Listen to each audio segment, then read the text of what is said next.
تو حرام چیزیں کھاتا ہے اور چسکے لیتا ہے تو پھر وہ کون ہے؟ وہ شیطان کی بات مان رہا ہے۔ اللہ نے منع کیا ہے وَلَا تَتَّبِعُوا خُطُوَاتِ الشَّيْطَانِ، اور شیطان کے راستوں پر نہ چلو۔ إِنَّهُ لَكُمْ عَدُوٌّ مُبِينٌ، وہ تمہارا کھلا دشمن ہے۔ جب بندہ حرام کھاتا ہے نا، اس کا ایک نوالا یا ایک لقمہ جو اندر چلا جاتا ہے، وہ بندے کے اندر کا جو ماحول ہے اس کو خراب کر دیتا ہے۔ اگر وہ زیادہ بندہ کھاتا جائے نا تو وہ کیا ہوگا کہ اندر جو ایمان ہوتا ہے نا بندے کا، وہ ایمان کا خاتمہ ہو جاتا ہے۔ حرام جتنا اندر جائے گا وہ ایمان اتنا ختم ہوتا جائے گا۔ حرام کو اندر لاؤ، ایمان سے خالی ہو جاؤ، یہ ہوتا ہے۔ تو جتنا حرام کھاؤ گے اتنا ایمان جائے گا۔ تو یہ حلال کھانا بہت اہم ہے، یہ دیکھ لیں۔ اور حرام جو ہے وہ بہت خطرناک ہے۔ اندر جا کر جب اندر جائے گا بندہ جو ہے، اگر بچہ ہے تو ماں باپ کا نافرمان ہوگا، اللہ رسول کا نافرمان ہوگا۔ اگر عورت ہے تو اپنے خاوند کی نافرمان ہوگی اور اللہ رسول کی نافرمان ہوگی۔ اگر باپ ہے تو وہ اپنے رب تعالیٰ کا اور اس کے رسول صلی اللہ علیہ وسلم کا نافرمان ہو جائے گا۔ تو وہ اپنی مرضی کریں گے پھر یہ لوگ۔ تو یہ معاملات اس طرح ہو جاتے ہیں۔ تو اس لیے جو ہے حلال کھاؤ، اور اتنا کھاؤ جتنا ضرورت ہے۔ اور اندر اگر ضرورت سے زیادہ ڈالو گے تو پھر کیا ہوگا؟ اندر کا ماحول خراب ہو جائے گا، بد ہضمی ہو جائے گی، یا پیٹ خراب ہو جائے گا، یا کچھ خرابی ہو جائے گی۔ یہ اس بات کی جو حلال پاکیزہ چیزیں ہیں اس کو بھی اتنا اندر لاؤ جس میں جتنی ضرورت ہے۔ اگر ضرورت سے زیادہ لاؤ گے تو پھر کیا ہوگا؟ خرابی پیدا ہو جائے گی، بد ہضمی ہوگی، کوئی پرابلم ہوگا، گیس ہو جائے گی، کچھ اور ہو جائے گا، تو اس طرح مسئلہ بن جائے گا۔ اس لیے اس کا خیال رکھو، اور حرام کو تو بالکل نہ کھاؤ کیونکہ وہ تو ایمان کو بھی لے جائے گا ساتھ۔ تو یہ بہت اہم ہے۔ اسی لیے عام انسانوں کو خطاب رب تعالیٰ نے فرما کر حلال کا حکم فرمایا کہ حلال کی تمیز رکھو۔ حلال چیز جو ہے وہ روح کو زندہ رکھتی ہے، جبکہ حرام چیزیں جو ہیں وہ روح کو بیمار کر دیتی ہیں۔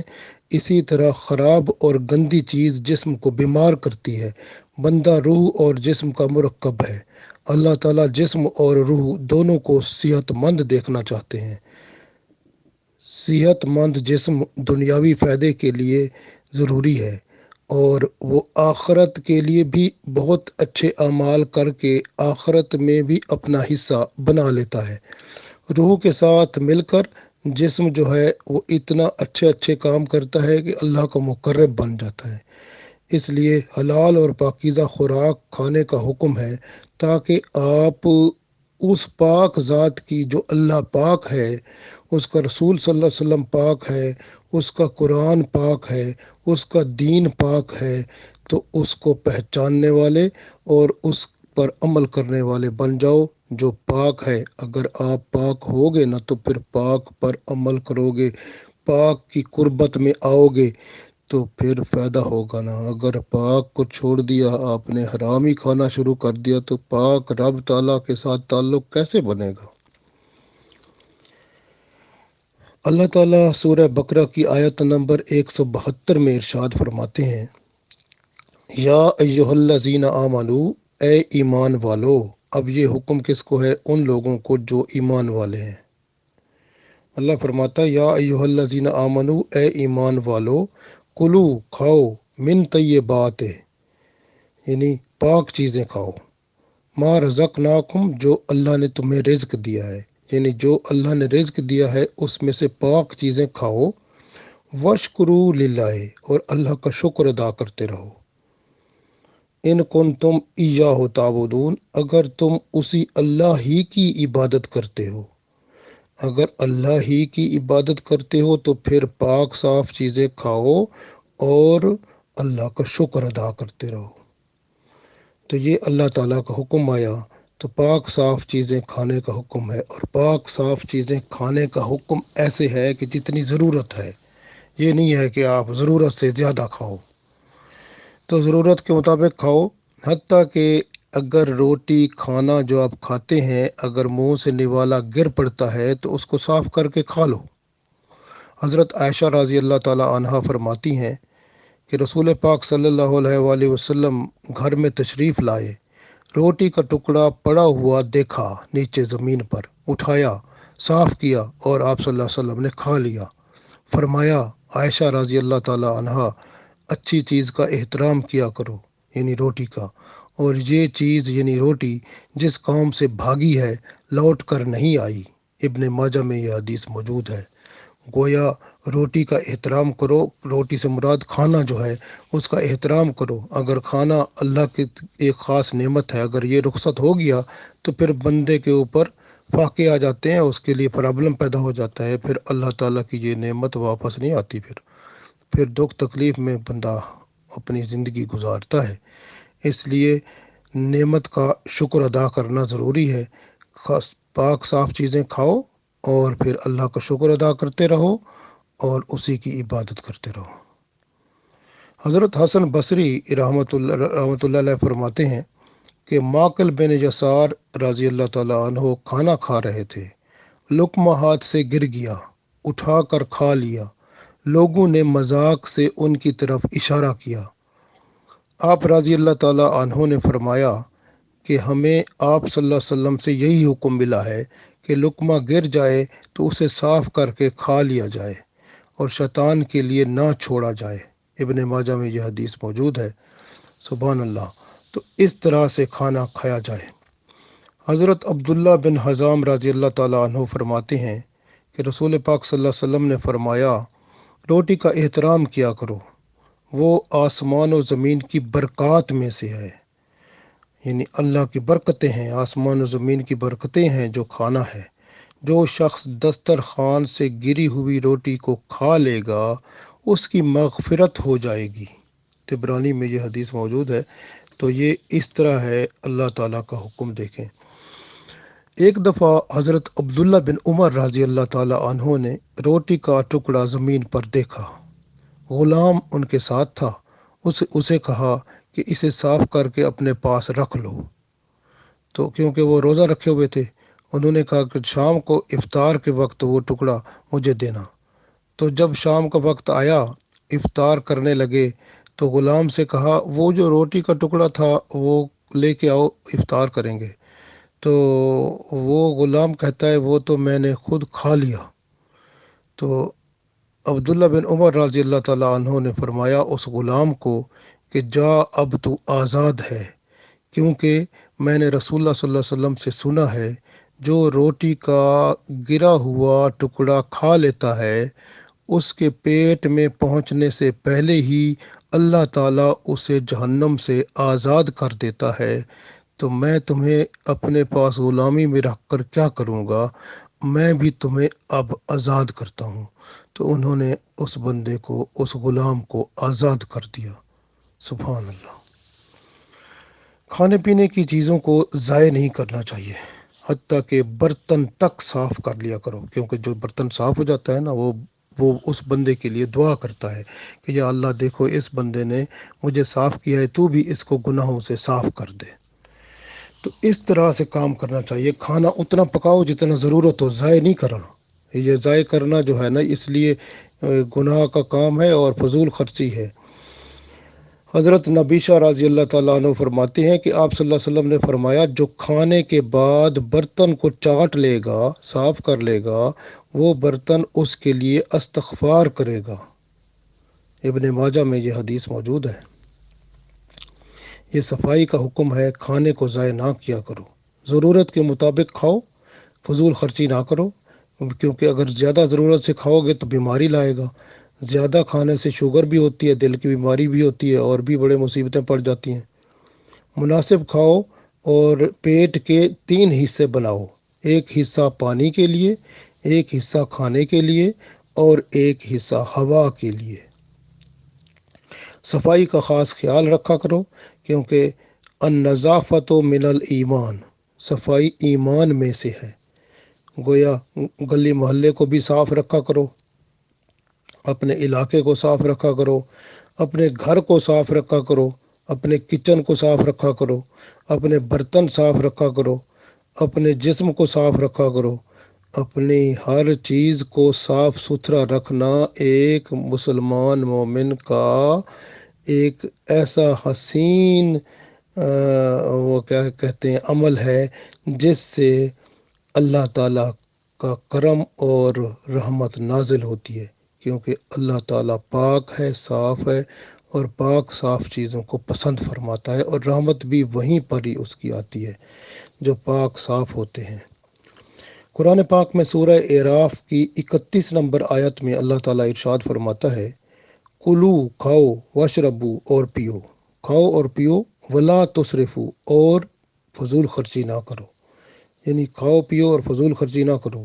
ایک روٹی سے پیٹ بھر گیا ہے، اب دوسری کھانا فضول خرچی ہے، کیونکہ فضول کھاؤ گے، زیادہ کھاؤ گے تو اندر جا کر پرابلم پیدا کرے گا۔ اسی طرح سے آپ باہر جو ہے جب کھانا جو ہے اب زیادہ ہوگا تو باہر پڑا رہے گا، تو وہ باہر جو ہے اگر زیادہ دیر پڑا رہے گا تو وہ صاف ظاہر ہے کہ وہ اس میں چوہے پڑیں گے یا کوئی اور بیماری اور تکلیف اور جو نقصان ہوگا، یا اس کو ضائع کرنا پڑے گا، بن میں ڈالنا پڑے گا۔ تو یہ چیزیں ٹھیک نہیں ہیں، فضول خرچی نہ کرو، اتنا پکاؤ جتنا ضرورت ہے، اور پھر اس کو جو کھانا ہے اس کو اتنا کھاؤ جتنا ضرورت آپ کی پوری ہو جائے، بس یہ ہے مطلب۔ اور اس لیے فرمایا گیا کلو وشربو، کھاؤ پیو، ولا تصرفو اور حد سے نہ بڑھو، انہ لا یحب المسرفین، اور اللہ تعالیٰ فضول خرچی کرنے والوں کو، حد سے بڑھنے والوں کو پسند نہیں فرماتا۔ حکم ہوتا ہے ولا تبذر تبذیرا، اور فضول نہ اڑاؤ، بے شک ان المبذرین کانا اخوان الشیاطین، اللہ فرماتے ہیں جو فضول خرچی کرنے والے ہیں نا، وہ کیا ہیں؟ وہ شیطان اخوان الشیاطین یعنی شیطان کے بھائی ہوتے ہیں۔ وَقَانَ الشَّيْطَانُ لِرَبِّهِ کفورا، اور شیطان جو ہے اپنے رب کا بڑا ناشکرا ہے۔ گویا جو فضول خرچی کرنے والے ہیں، فضول خرچی کا مطلب ہے جو زیادہ کھاتے ہیں، زیادہ کھانا فضول خرچی ہے نا، جتنا ضرورت ہے اتنا کھائے بندہ، اسے زیادہ کرے گا تو فضول خرچی ہے نا، وہ فضول کھائے گا۔ اور اب اگر پیٹ بھرا ہوا ہے پھر بھی کوئی اور چیز کھاتا ہے تو وہ فضول خرچی کرتا ہے۔ تو فضول خرچی کرنے والے کون ہیں؟ شیطان کے بھائی ہیں، کیونکہ وہ جب فضول خرچی کرتا ہے نا بندہ، زیادہ کھاتا پیتا ہے، تو وہ اس قابل سستی پڑتی ہے، وہ اللہ کا شکر ہی نہیں ادا کر سکتا، نا شکرہ ہو جاتا ہے۔ تو اس لیے فرما دیا اللہ تعالیٰ نے وَقَانَ الشَّيْطَانُ لِرَبِّهِ کفورا، اور شیطان اپنے رب کا بڑا ناشکرہ ہے، کیونکہ زیادہ جو کھا پی لیتا ہے نا تو وہ پھر ڈکار ڈکور مار کے ہوا شوا بھرتا ہے، تو پھر کیا ہوتا ہے کہ وہ اندر اس کا پھر وہ سست ہو جاتا ہے، اور شیطان غالب آ جاتا ہے اس کے اوپر، اللہ کی طرف رغبت نہیں ملتی، نماز قرآن میں اور دین میں بھی سستی کرتا ہے، اور پھر اللہ کا شکر بھی نہیں ادا کر پاتا، ناشکرہ بن جاتا ہے، پھر وہ شیطان کی طرح ہو جاتا ہے۔ اس لیے فضول خرچی کرنے والے جو ہوتے ہیں وہ شیطان کے بھائی ہیں۔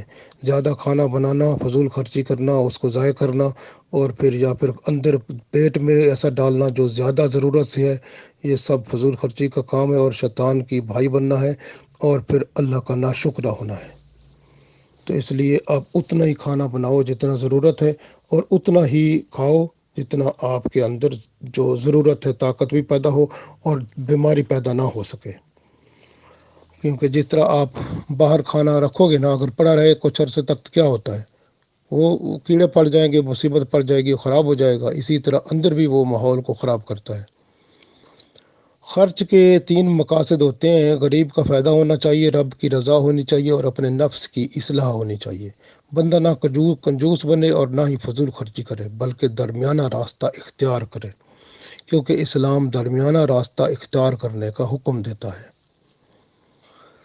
تو سب سے بہترین طریقہ جو ہے وہ کیا ہے کہ درمیانہ طریقہ اختیار کریں، ضرورت کے مطابق کھائیں، اور ورنہ اندر کا ماحول خراب کر بیٹھیں گے، اور اگر فضول اگر بچا بیٹھیں گے کھانے کو تو کھانے کو گند میں ڈالیں گے، وہ پھر باہر کا ماحول خراب کر بیٹھیں گے۔ تو اس لیے صفائی کا خاص خیال رکھیں، اور شریعت میں صفائی جو ہے وہ بہت ضروری ہے۔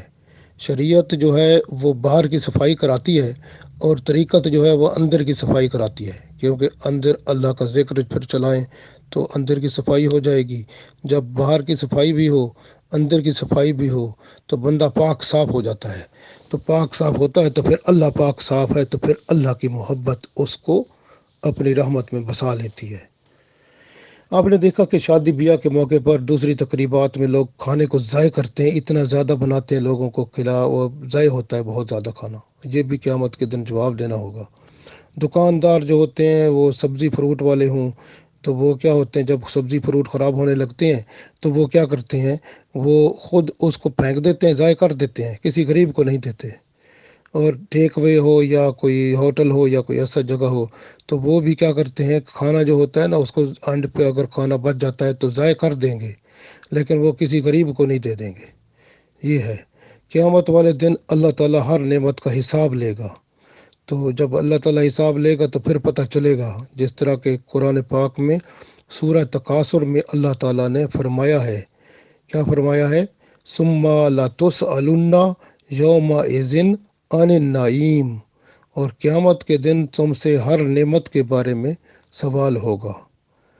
ثم لتسألن یومئذ عن النعیم، اور قیامت کے دن تمہیں ہر نعمت کے بارے میں سوال ہوگا۔ تو یہ خیال کرنا ہے۔ تو اس میں مجھے ایک بات یاد آئی کہ ہم لاہور میں کھانا کھانے ایک ہوٹل میں گئے، تو جب ہم اندر داخل ہوئے تو سامنے بالکل دیوار پر لکھا تھا کلو وشربو، کھاؤ اور پیو۔ تو ہم نے کھایا پیا اور ہم نے دوسری طرف تو نظر نہیں ڈالی۔ جب وہاں سے ہوٹل سے باہر آ رہے تھے تو جو باہر کی طرف جو دیوار ہوتی ہے جیسے باہر کی طرف تو آ رہے تھے تو آگے دیوار پر لکھا تھا ثم لتسألن یومئذ عن النعیم، اور قیامت کے دن تم سے ہر نعمت کے بارے میں سوال کیا جائے گا۔ میں نے کہا دیکھو یہ ہے، بندہ اب تھوڑا سا زیادہ کھا لیا تو پھر پوچھا جائے گا۔ بس یہ بات ہے۔ تو اصل بات یہ ہے کہ آج جو ہے نا، جو ہم کہتے ہیں جیسا بو گے ویسا کاٹو گے، جس طرح کے عمل کرو گے اس کی صلہ، اس کا صلہ، اس کی جزا وہاں پاؤ گے۔ لہٰذا صفائی کا خاص خیال رکھیں، اپنے ماحول کو صاف ستھرا رکھیں، اپنے گھر کو پاک صاف رکھیں، فضول جو ہے کھانے پینے کا چیزیں بھی اتنی بنائیں جتنی ضرورت کی ہوں، ضائع نہ کریں۔ اور اگر کھانا پینا اگر بچ جائے گا، اس کے پیسے بچ جائیں گے تو وہ کسی غریب غربا جو آپ کے رشتہ دار ہوں ان کو بھیجیں، اور اس طرح سے جو ہے معاشرے کے اندر ایک دوسرے کی مدد ہو جائے گی۔ تو کوشش کریں اپنے آپ کو بہتر بنائیں، اپنے اندر بھی اتنی خوراک ڈالیں جتنی ضرورت ہو۔ اگر ضرورت سے زیادہ ڈالیں گے تو اندر کا ماحول خراب کریں گے، تو اندر کا ماحول خراب کرنے کا مطلب ہے بیماریاں لانا۔ تو نہ اندر بیماری لائیں نہ باہر بیماری لائیں، کیونکہ باہر اگر زیادہ کھانا ہوگا تو وہ بیماری کا مطلب گھر کے اندر کوئی چوہے آئیں گے یا کوئی اور مصیبت پڑے گی، تو زیادہ کھانا جو ہوتا ہے وہ بھی کچھ جراثیم کو لاتا ہے، تو وہ بھی گھر کا ماحول باہر کا خراب ہو جاتا ہے۔ تو نہ باہر کا ماحول خراب کریں اور نہ اندر کا خراب کریں۔ اس طرح باہر اور اندر صفائی کا خاص خیال رکھیں۔ جب پاک صاف ہوں گے، اللہ پاک صاف ہے، تو اللہ تعالیٰ آپ سب کو اپنی محبت اور قربت عطا فرمائے گا اور ہمیں دین و دنیا میں بھلائی عطا فرمائے گا۔ اللہ تعالیٰ ہمیں دین و دنیا کی جو ہے وہ ایسی پاکیزگی اور صفائی عطا فرمائے جس میں وہ اللہ خوش ہوتا ہے۔ آمین۔